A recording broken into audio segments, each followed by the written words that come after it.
11 Şubat 2021 yılındayız. 21. yüzyılda yaşıyoruz. Teknolojinin bu kadar geliştiği bir yılda, bir dönemde. Ve burada gördüğünüz üzere Çin konsolosluğu önüne yığılan bu kadar Uygur Türkleri sadece ailesini arıyor. Sadece ailesinin serbest bırakılmasını istiyor. Arkamızdaki şu an bağıran, sessiz çığlıklarını duyurmaya çalışan bütün Uygur Türkleri ailesini bekliyor. Ailesiyle kavuşmak istiyor. Fakat Çin hiçbir şekilde ailemizle irtibat kurmamıza izin vermiyor. Biz 4 senedir, 2016'dan beri ailemizin sesini duymuyoruz. Geçenlerde 2 hafta boyunca süren Doğu Türkistanlılar 2 hafta boyunca Çin konsolosluğu önünde protesto ettiler, nöbet tuttular.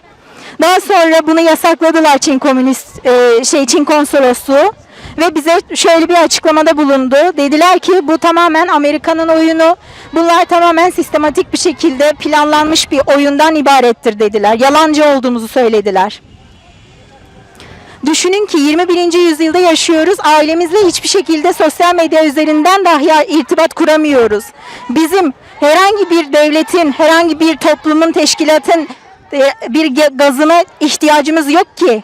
Çünkü biz ailemizle dahi en temel insani haklarımıza dahi ulaşamazken bize kimsenin gaz vermesine gerek yok. Kimsenin teşvik etmesine ihtiyacımız yok. Biz sadece ailelerimizi arıyoruz. Ailemizi serbest bırakılmasını istiyoruz.